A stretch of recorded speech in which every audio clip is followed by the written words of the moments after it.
Welcome to Nightmare Lullabies, where the line between dreams and nightmares blurs. Here we share spine-tingling stories that blend the thrill of horror with the calm of sleep, perfect for those who love a little fright before drifting off. If you love horror that lingers in the shadows of your mind, don't forget to like this video and subscribe to the channel for more haunting bedtime stories. Hit the like button and subscribe if you're brave enough. Don't forget to hit the bell icon so you'll be the first to know when a new nightmare has been unleashed. And before you let sleep take you, tell us where you're tuning in from in the comments below. We'd love to see how far our nightmares reach across the globe. Rest if you can. Now our story begins. On a sweltering Detroit evening, Larry McCoy, a burly man with a faded police badge, wiped the sweat from his brow and glanced around the abandoned convenience store. The fluorescent lights flickered overhead, casting eerie shadows across the floor, littered with broken glass and overturned shelves. He was tired, but the fear in his eyes was as sharp as the shards underfoot. "Dad, what are we going to do?" asked Timmy, his voice quivering. Larry's son was a carbon copy, just younger and greener. His uniform, once crisp and authoritative, was now wrinkled and stained with the grime of survival. "We stick to the plan," Larry said firmly, though his own fear was a living, breathing beast in the pit of his stomach. "We're going to Uncle Bob's, 10 blocks away. We've got to move fast and stay quiet." They stepped outside into the stifling heat. The city that never sleeps had gone silent, except for the occasional distant scream or moan. It was the second day of the outbreak, and the streets were a maze of abandoned cars and hastily constructed barricades. The once bustling metropolis had become a ghost town, haunted by the twisted forms of the infected. Timmy clutched his pistol tightly. "Remember, only shoot if we have to," Larry whispered, as much to himself as to his son. They had rifles slung over their shoulders, but bullets were precious. The sound of a gunshot could draw the wrong kind of attention. The father-son duo moved swiftly down the sidewalk, their eyes darting to every shadow, every open doorway. The air was thick with the metallic scent of fear and the faint, sickly sweet smell of decay. Larry checked his phone, but it remained dark. The network had been down since yesterday. "How much water do we have left?" Timmy asked, his voice low. "Not enough," Larry replied, his eyes never leaving the horizon. "We'll find more." They had to. The thirst was already gnawing at them, a constant companion to the ever-present dread. They had to get to Uncle Bob's, but the journey was fraught with danger. The infected were everywhere, and the uninfected were just as unpredictable. As they turned a corner, a figure stumbled into view. Larry tensed, ready to draw his weapon, but the man's eyes were wild with terror, not the vacant hunger of the infected. "Help me," the stranger croaked, stumbling towards them. Larry's instinct was to assist, but his survival instinct was stronger. "Keep moving, Timmy," he murmured, pushing his son behind him. The man was a liability. They couldn't risk getting bogged down by someone who might not make it. But as they moved away, they heard the unmistakable sound of shuffling feet. The infected had found them. Larry grabbed Timmy's arm, and together they broke into a run, the thunder of their footsteps echoing down the empty street. The moan grew louder. Closer, they were being pursued. Their only hope was to reach Uncle Bob before the nightfall brought more horrors with it. The city was their enemy now, a concrete jungle with teeth made of despair. And as the sun dipped below the horizon, the shadows grew long and dark, whispering of the chaos to come. They sprinted down an alley, the smell of rotting garbage and fear thick in the air. Timmy stumbled, and Larry yanked him back up. "Keep up, son," he gritted, his eyes on the pursuing horde. The alley ended in a brick wall with a rusty metal fire escape leading up to an open window. Without a second thought, Larry boosted Timmy up, who scrambled inside. He followed closely, his breaths ragged. The room was dark and stale, but it was a welcome respite from the horror outside. They paused, listening for any sign of the infected. The silence was deafening. Larry peered through the dusty window, watching the street below for any movement. The alley was clear, but the main road was a swarm of twisted figures, stumbling over debris in their mindless pursuit. Timmy leaned against the wall, his chest heaving. "We can't stay here," he panted. "They'll find us." Larry nodded, his mind racing. They had to move, but they had to be smart. They couldn't afford to be seen or heard. He checked their supplies. 2 nearly empty water bottles, a few protein bars, and a handful of bullets. The pistols felt heavy at their sides, a constant reminder of their dwindling resources. They waited, hearts pounding, until the moon had climbed high enough to cast a silver glow upon the city. The infected had slowed, drawn perhaps by some other hapless soul's scent of life. Larry knew they couldn't wait much longer. The air was thick with the promise of rain, a rare mercy in the stifling heat. But it also meant the shadows would shift and move, providing them cover. They descended the fire escape, the metal groaning in protest. Larry's eyes swept the street, his hand resting on his holster. He whispered the plan into Timmy's ear. They'd stay in the shadows, moving from one derelict building to the next, using the moonlight to navigate. It was a risky gambit, but it was their only chance. They set off, their steps light and silent on the cracked asphalt. The air was charged with electricity, the anticipation of the storm, and the ever-present fear of discovery. As they approached Uncle Bob's street, the first drops of rain began to fall, cooling their skin but also muffling their footsteps. The buildings grew closer together, the windows boarded up with plywood, the doors reinforced with nails and chains. The house was in sight, a beacon of hope in the sea of despair. Larry's heart swelled with relief, but his instincts screamed at him to be cautious. The world had changed in the span of a single day, and trust was a luxury they couldn't afford. They approached the door, weapons drawn, ready to face whatever awaited them inside. The handle was cold and firm. Larry took a deep breath, whispered a silent prayer, and pushed it open. The door creaked, the sound echoing through the empty house like a gunshot. They stepped inside, the darkness enveloping them. "Uncle Bob?" Timmy called out, his voice trembling. There was no answer, only the sound of their own breathing and the distant rumble of thunder. They moved through the house, their flashlights piercing the gloom. The furniture was overturned, drawers emptied, and the fridge left wide open. The smell of spoiled food mingled with the metallic stench of blood. In the living room, they found him. Uncle Bob was slumped in his chair, his eyes vacant, a crimson stain spreading from his neck. His hand clutched a baseball bat, the only weapon he'd had against the infection. The TV flickered with the emergency broadcast, the same message that had been playing on repeat for hours. "Stay inside. Stay safe. Help is on the way." Larry's knees buckled, and Timmy's hand tightened around his pistol. The rain outside grew heavier, the drops pounding against the windows like the drums of a funeral march. They had lost their sanctuary, their guide to safety. Now, they were truly alone in a city of monsters. But the storm brought with it a strange reprieve.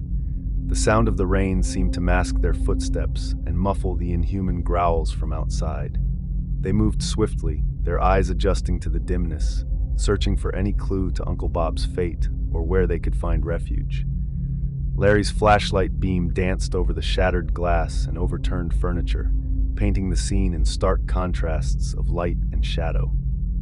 Timmy's hand trembled as he held his flashlight, casting erratic patterns on the blood-spattered walls. "Dad," he whispered, his voice tight with fear, "what do we do now?"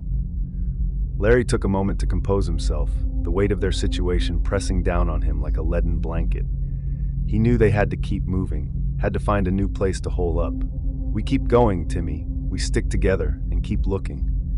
They moved through the house, each room a silent testament to Uncle Bob's desperate struggle.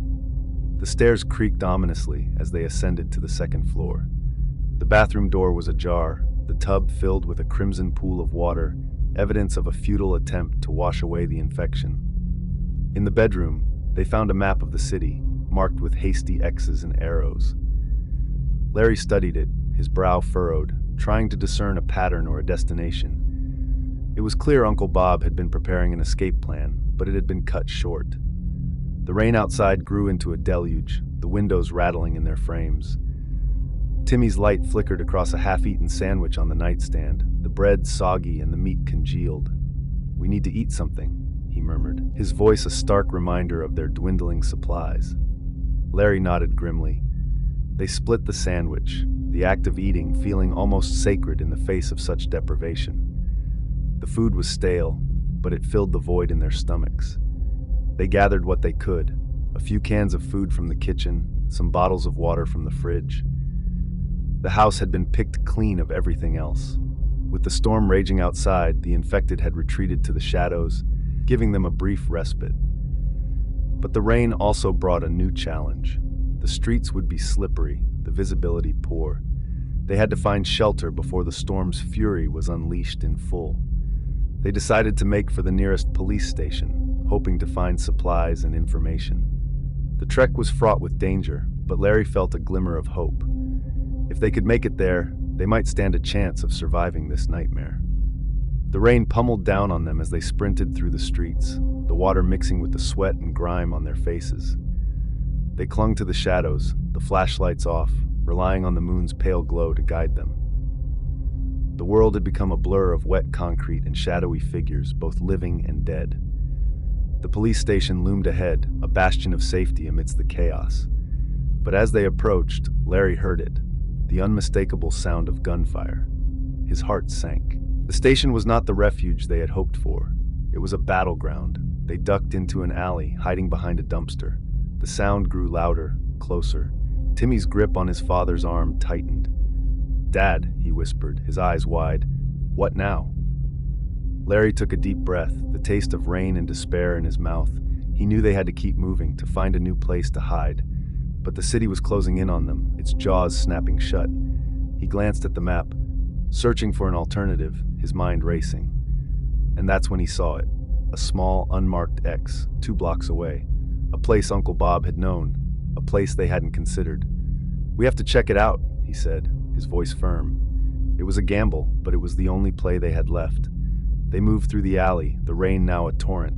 The gunfire grew fainter, replaced by the rhythmic patter of rainwater bouncing off the pavement. The unknown beckoned them, a siren's call through the storm. Suddenly, a flash of movement at the alley's end. Larry's heart skipped a beat as a horde of infected stumbled into view, drawn by the promise of fresh prey. He shoved Timmy behind him, his pistol at the ready. They had to act fast. "Stay here," he whispered, his voice taut with tension. "I'll draw them off." Timmy's eyes were wide with fear, but he nodded. Larry took a deep breath and stepped into the open. The infected spotted him immediately, their groans rising to a fever pitch. He fired, the muzzle flash briefly lighting up the night. The creatures stumbled and fell, but there were too many. "Come on!" he roared, and the creatures surged forward. Timmy took his chance, sprinting towards the police station. Larry fired again, dropping several more before he had to turn and run, the horde at his heels. They burst into the station's lobby, the glass door shattering under the weight of the infected. Larry slammed it shut, the frame buckling. "We need to hold them off," he shouted, his eyes scanning the room for anything to barricade the door. They found a desk and shoved it against the entrance, the wood splintering as the infected slammed into it. The air was thick with the coppery scent of blood and the acrid stench of gunpowder. Larry knew it wouldn't hold for long. They dashed down a hallway, the echo of their footsteps bouncing off the cold, sterile walls. The lights flickered, casting jagged shadows that danced like ghosts. The sounds of the infected grew distant, but the fear remained a living, breathing entity between them. They reached the armory, a small room filled with weapons and ammo. Larry's eyes lit up with relief as he grabbed a couple of boxes of bullets and shoved them into Timmy's arms. "We can't stay here," he said, his voice tight. "We've got to keep moving." They reloaded their weapons, the sound of the bullets clicking into place a grim melody. The door to the armory rattled ominously. The infected had found them again. With no other option, they barricaded themselves inside. Larry's mind raced, searching for an escape plan. They had to find a way out before the horde broke through. Timmy's eyes met his, filled with a mix of terror and determination. "We can do this, Dad," he said, his voice steady despite the tremor in his hands. Larry nodded, his heart swelling with pride. Together they'd fight for each other, for their lives. They'd find a way out of this hellish night. He hoped. The rattling grew louder, the wood starting to splinter. Larry took a deep breath, aimed his pistol at the door, and whispered, "On my signal." The moment the door gave way, they'd make their stand. The storm outside raged on, mirroring the tumult inside their hearts. They were the last bastion of hope in a city gone mad, and they'd fight tooth and nail to keep it that way. As the wood began to crack, Larry gave the signal. Timmy's finger tightened on the trigger, and the room exploded with the sound of gunfire. Bullets tore through the splintered door, sending the infected reeling back into the hallway. Larry stepped through the wreckage, pistol blazing. Timmy followed, his rifle a steady beat of death. The creatures fell, one by one, their cries of hunger silenced. The air grew thick with smoke and the stench of gunpowder. Larry's ears rang from the deafening noise, his eyes watered from the smoke, but he couldn't let up. They had to be sure. Finally, the onslaught ceased. The hall was clear, littered with the twitching forms of the defeated. They didn't dare to breathe a sigh of relief yet. Larry grabbed the radio from the desk, his hands shaking. "This is Officer Larry McCoy," he said into the static. "Does anyone read me?" The hiss of the radio was the only response. He tried again, his voice strained. "We're at the 15th precinct. Anyone out there?" Over. A crackle, and then a voice, faint and distant. "Larry, is that you?" It was Bob, their uncle.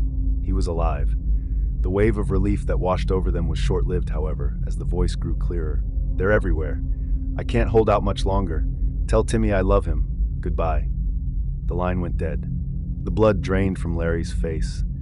Timmy's eyes searched his, looking for answers he didn't have. The silence was shattered by the sound of the door being pounded from the other side. They had to move, now. They sprinted through the station, Larry's mind racing. They couldn't stay here, not with the infected so close. They needed a new plan, a new destination. They had to find others, survivors like themselves. As they rounded a corner, they stumbled upon a map of the city. It was a mess of scribbled notes and red X's, but it was better than nothing. Larry's eyes fell on a nearby location, a small dot of hope in the chaos. "We're going to the hospital," he decided. "It's our best shot." The hospital was a fortress, and if anyone had managed to hold out against the tide of infection, it would be there. They had to get there, had to find a doctor, had to find a way to stop this.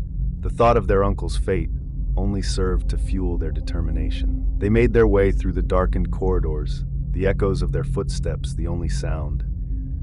The air was stale, the smell of fear and sickness lingering like a malevolent specter. The pounding grew fainter as they put more distance between themselves and the precinct, but they knew it wasn't over. The city was their enemy, and it wasn't giving up. They had to keep moving, had to stay ahead of the storm and the creatures it brought.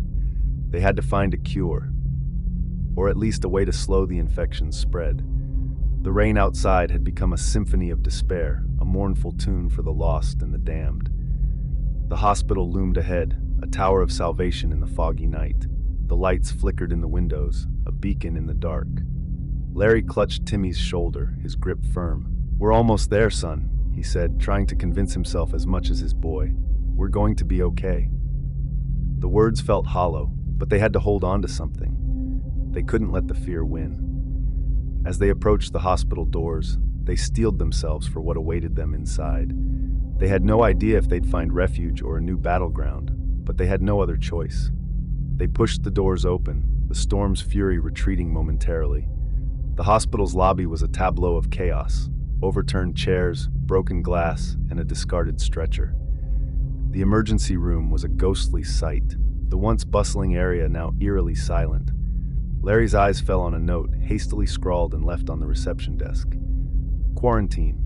3rd floor. Do not enter without clearance." His heart sank. The hospital was not the safe haven they had hoped for. The air was thick with a mix of antiseptic and something else, something foul. They moved up the stairs, each step echoing through the empty halls. The 3rd floor was a labyrinth of shadows and the occasional flickering light. They had to be careful. They found the quarantine ward, the door ajar. Larry nudged it open with the barrel of his gun, the smell of rotting flesh assaulting them. The room was a slaughterhouse, beds overturned and blood splattered across the walls. Timmy gagged, bile rising in his throat. They moved quickly, checking each room, but the place was deserted. The infected had either broken out or been contained elsewhere. In the doctor's office, they found what looked like a makeshift research lab. Papers littered the floor, charts and diagrams scattered. Larry picked up a notebook, flipping through the pages. The handwriting grew more erratic, the notes more desperate. The doctor had been trying to find a cure, but it was clear he had failed. or perhaps he'd been overrun. "Dad," Timmy whispered, his voice shaking. "Look." He pointed to a security monitor, the screen flickering with static. Through the snow, they could make out a group of survivors huddled together, surrounded by the infected. One was Uncle Bob, his face drawn and tired but alive. The image was a lifeline in the sea of despair. Larry's eyes narrowed, determination setting in. "We have to find them," he said, the urgency in his voice palpable. The map on the wall caught his attention. It was marked with various locations around the city, some with the same symbol they had found on Uncle Bob's map. It was a trail of breadcrumbs, leading to a place called the Sanctuary. They gathered what supplies they could find: medical supplies, more ammo, and a handful of grenades. The storm outside had turned into a cacophony of wind and rain, but the hospital was eerily silent, save for the occasional distant moan. They knew the infected could be anywhere, waiting in the shadows. They descended the stairs back into the storm. The journey to the sanctuary would not be easy, but they had no choice. They had to find the others, had to survive. As they stepped out into the night, the wind howling around them, Larry turned to Timmy. "Stay close," he said, his voice gruff with emotion. "We're in this together." They sprinted across the parking lot, dodging abandoned cars, their flashlights cutting through the darkness. The rain stung their faces, mixing with their sweat and the ever-present fear. They had to be careful. The infected could be anywhere. The hospital was behind them now, a grim reminder of the world that was. The city was a battleground, the buildings looming like skeletal sentinels. They stuck to the shadows, moving from one piece of cover to the next. The storm raged on, the rain a torrent that washed the blood from the streets, but not the horror. The night was alive with the sounds of the infected, the cries of the lost, and the distant wail of sirens that had long since lost their meaning. Their destination grew closer, the tension between them tightening like a noose. The sanctuary was their only hope, the last beacon of light in a world consumed by darkness. And as they approached the final block, the rain began to ease, the storm giving way to a tense calm. The silence was almost deafening. The building loomed ahead, a fortress in the night. Larry's heart raced as he spotted a figure on the rooftop, a rifle trained on them. "Hold it," the voice called out, firm and authoritative. "Who goes there?" Larry took a step forward, his hand up in a non-threatening gesture. "Police officers," he called out, his voice carrying over the wind. "We're looking for survivors. We have information." The figure didn't move, the rifle unwavering. "What information?" "We know where more survivors are," Larry shouted. "Our Uncle Bob, he's with a group nearby. We need to get to them." The figure on the rooftop was still for a moment, then lowered the rifle. A second later, a side door to the building creaked open. They rushed inside, the warmth of the shelter a stark contrast to the cold, wet hell they'd been navigating. The door slammed shut behind them, and the lock clicked into place. A woman in military fatigues, her eyes hard and assessing, stepped into the light. "Follow me," she barked. They were led through a warren of corridors and stairs to the basement. The air grew warmer, more humid, and the smell of fear and desperation grew stronger. They passed by makeshift living spaces, the occasional sob piercing the air. The basement was packed with survivors, all huddled together, their eyes haunted by the horrors they had seen. The woman, who introduced herself as Captain Ramirez, brought them to a small, cramped room. "The others are in here," she said, opening the door. The room was filled with the coughs and whimpers of the sick and injured. In the corner, Larry spotted Uncle Bob, his eyes glazed over with fever. Timmy rushed to his side, his voice cracking with emotion. "Uncle Bob." The man looked up, his expression one of disbelief and relief. "You made it," he murmured, his voice hoarse. "They said I was hallucinating." Larry knelt beside him, his heart heavy. The infection had claimed him too. They had to find a doctor, or at least some medical supplies. "We'll get you help," he promised, though his voice lacked conviction. The truth was, they were all out of options. But as he said the words, the sound of shuffling feet echoed through the basement. The infected had found them. The survivors looked around, panic setting in. Captain Ramirez barked orders, the room descending into chaos. Larry knew they couldn't stay here. They had to find a way out. They gathered their meager supplies, the few items they had brought with them from the precinct and the hospital. The group was a mix of police officers, hospital staff, and civilians who had banded together. They had to move quickly before the infected overran their sanctuary. They retraced their steps through the basement, the shuffling growing louder. The walls seemed to close in around them, the air thick with the stench of the creatures. Larry's heart hammered in his chest, his grip tight on Timmy's hand. They couldn't fail now, not after coming so far. As they approached the stairs leading to the main floor, Larry spotted a maintenance shaft. Without hesitation, he pushed open the heavy metal door, the hinges screeching in protest. "In here," he ordered, his voice low but firm. The group followed, cramming into the tight space. The shaft was a claustrophobic tunnel of darkness and dust. They climbed, their breaths echoing in the metal chamber. The sounds of the infected grew fainter with each rung they climbed. The shaft opened into the hospital's ventilation system, a maze of ducts and air shafts. They crawled through the tight space, the air thick with the scent of fear and sweat. The vent rattled as the creatures approached, but held firm. The sound grew closer, the thud of their fists against the metal, a drumbeat of dread. They had to keep moving, had to find a way out before they were discovered. Larry's mind raced, trying to piece together the layout of the hospital from his brief visit earlier. They had to be close to the roof where the ventilation system would lead. Finally, they reached an opening, the cold night air rushing in. They pushed through the vent cover, the rain a cold slap in the face. They were on the roof, the city a sea of darkness and despair beneath them. The rain had cleared the air, but the silence was broken by the distant wails of the infected. The survivors huddled together, the reality of their situation setting in. They had nowhere to go, no plan but to keep moving. The rain had stopped, but the chill in the air was a stark reminder of the cold truth. They were exposed. Larry took stock of their group. Captain Ramirez, 2 other officers, a doctor, and 3 nurses from the hospital. They were a ragtag bunch, but they had each other's backs. They had to. The city was a graveyard, its streets a minefield of the infected. They decided to split up, the officers and Larry forming one team to find a safe route out of the city, while the doctor and nurses would stay behind to treat Uncle Bob and the other sick. It was a risk, but it was their best chance. They had to find help, had to find a way to stop this infection from spreading. Timmy's eyes searched his father's, the fear and hope mingling like the rain and the bloodstains on their clothes. "We'll be back," Larry assured him, his voice strong. "We'll find a cure." They descended the fire escape, their footsteps echoing through the empty streets. The world had gone mad, but they had to keep their sanity. They had to hold on to hope. The city was a labyrinth of shadows, the buildings towering above them like silent giants. They moved swiftly, using the cover of darkness to their advantage. The occasional scream pierced the night, a reminder of the horrors they faced. They encountered other survivors, some hostile, some desperate.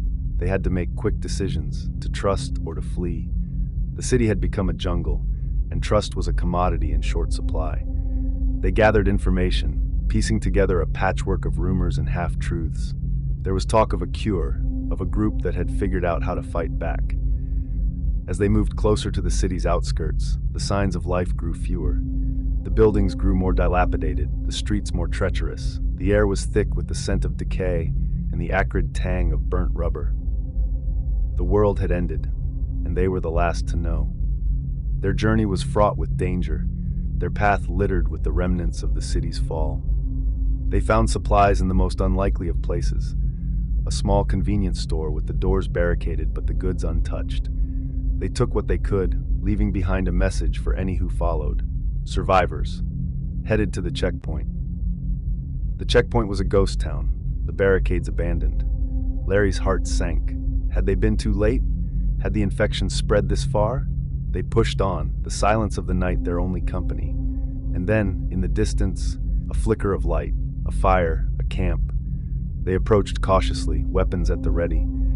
The light grew brighter, revealing a group of figures huddled around the flames. One looked up, a rifle trained on them. "Who goes there?" the voice called out, echoing through the night. Larry took a step forward, his hand raised.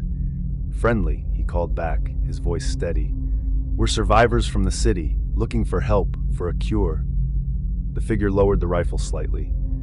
"You're police," he said, eyeing them. "What's your business here?" "Our uncle's back at the hospital," Larry said, his voice tight. "He's infected. We're looking for anything that can help us." The man, bearded and weary, studied them for a moment before waving them over. The camp was a small group of tents, a few vehicles parked haphazardly. People huddled around the fire, their eyes wary. "Name's Marcus," he said, extending a hand. The night passed in a blur of conversation and makeshift medical treatments. The doctor, a weary woman named Dr. Jenkins, worked tirelessly to treat Uncle Bob and the others. Larry and Timmy took turns watching over him, their eyes never leaving his feverish face. As dawn broke, the camp buzzed with activity. The survivors packed their meager supplies, their faces a mix of hope and fear. The convoy was a ragtag collection of vehicles, each one patched up and ready for the journey ahead. They set off, the engines roaring a defiant challenge to the quiet streets. The city was a wasteland, but they had a mission. They had to get Uncle Bob to the doctor, had to find a way to stop this infection. The drive was fraught with danger. The infected roamed the streets, drawn to the sound of engines.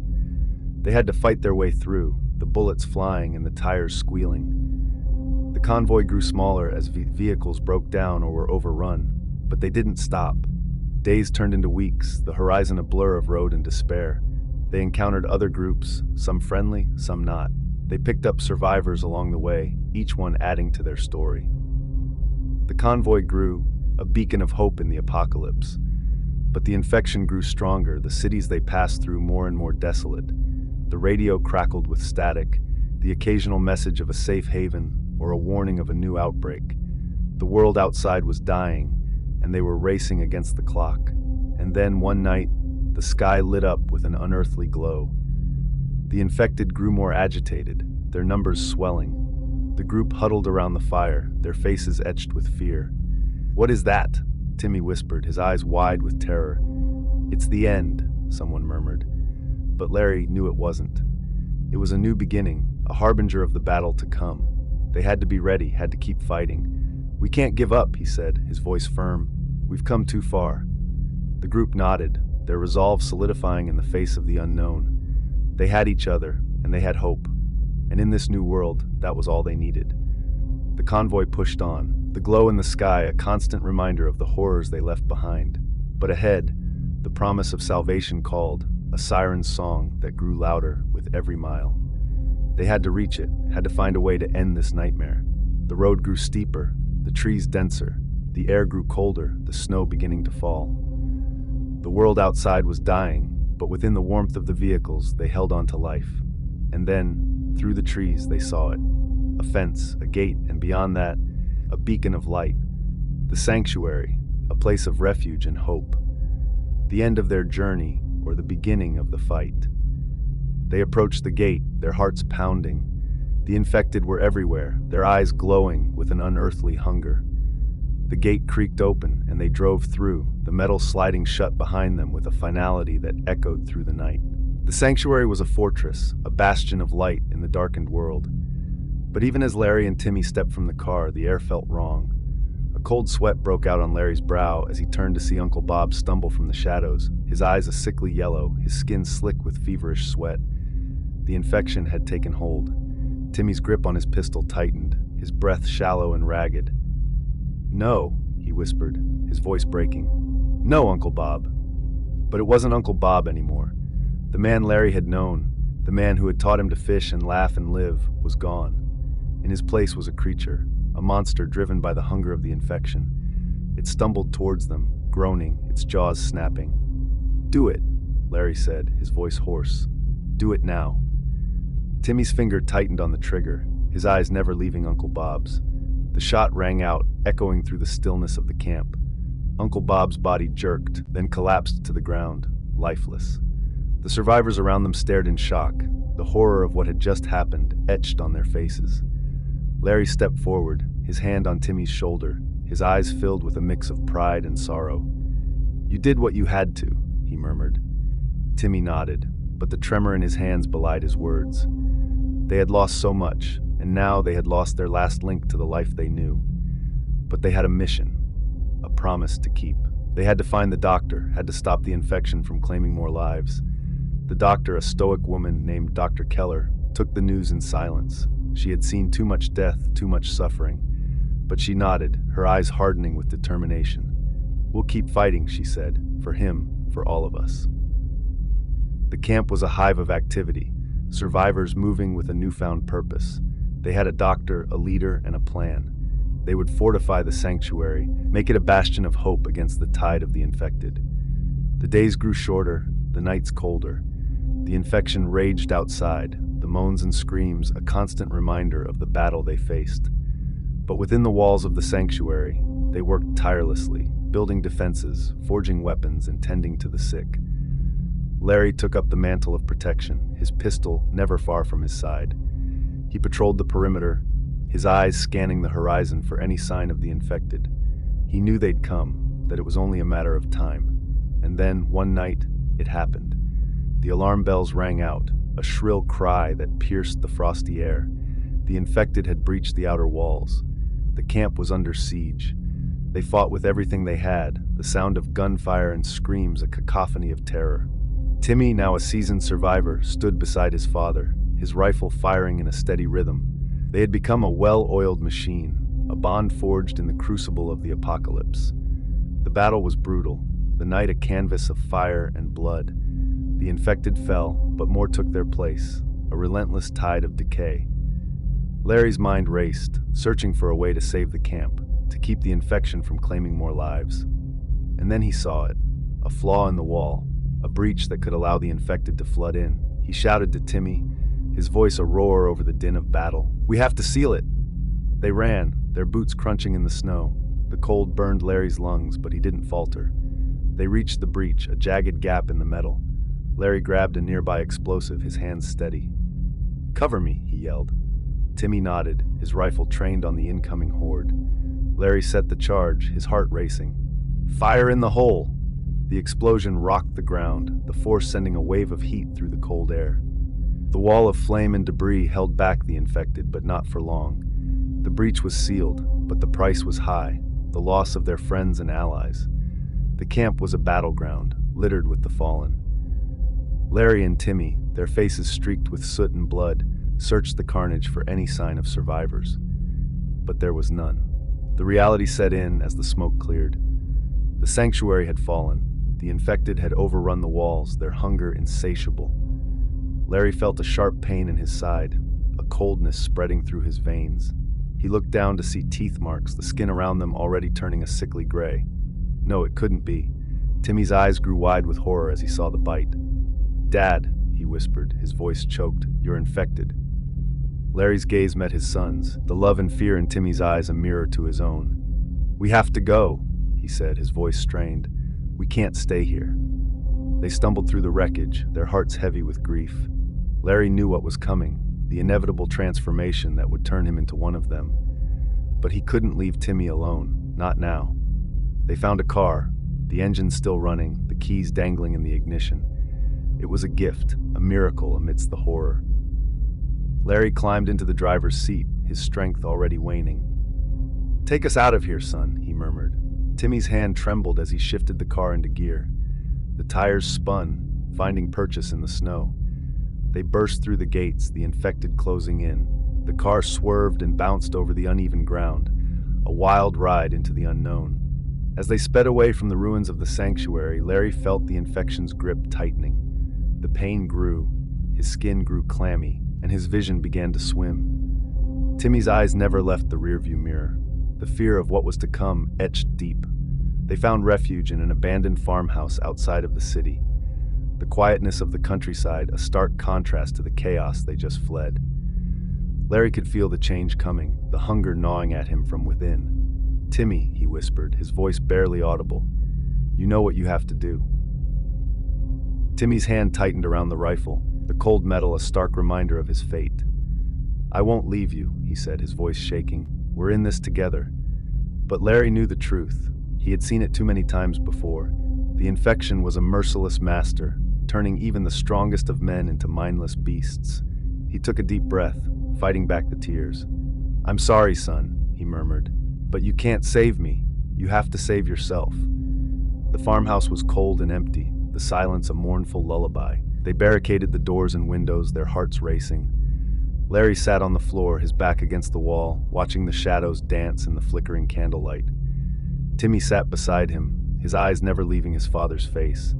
They talked of fishing trips and baseball games, of Christmases past and the future they had hoped for. It was a bittersweet symphony, a goodbye wrapped in a memory. As the night deepened, so did Larry's condition. The infection painted his skin in a sickly hue, his eyes glazed with the fever. "Do it," he choked out, his hand trembling as it reached for Timmy's. "Before it's too late." Timmy's eyes filled with tears as he raised the rifle. The weight of the world, of their shattered lives, rested on his shoulders. "I love you, Dad," he whispered. The shot rang out, echoing through the silent house. Larry's body slumped, the light leaving his eyes. Timmy fell to his knees, the gun slipping from his grip. He had killed his father, his hero, his protector. The grief was a physical ache, a scream trapped in his chest. But he knew it was the only way. The infection couldn't win, not today. Not when he had so much more to fight for. He stood, his resolve unbroken. He'd find the cure, he'd end this nightmare, for Larry, for Uncle Bob, for all the lives lost. The farmhouse door creaked open, the cold air whispering in. Timmy wiped the tears from his face, steeling himself. The world outside was still a horror show, but he had a mission now. He'd survive, and he'd find the doctor. For his father, for the promise of a future without fear. The journey ahead was uncertain, fraught with danger, but Timmy McCoy was a survivor, and survive he would. He took one last look at his father, a silent goodbye to the man who had taught him to be strong. And with that, he stepped into the night, the weight of his father's sacrifice propelling him forward. The moon cast long shadows across the snow, a solitary sentinel in the sky. He had a promise to keep, a battle to fight, and he would not be stopped.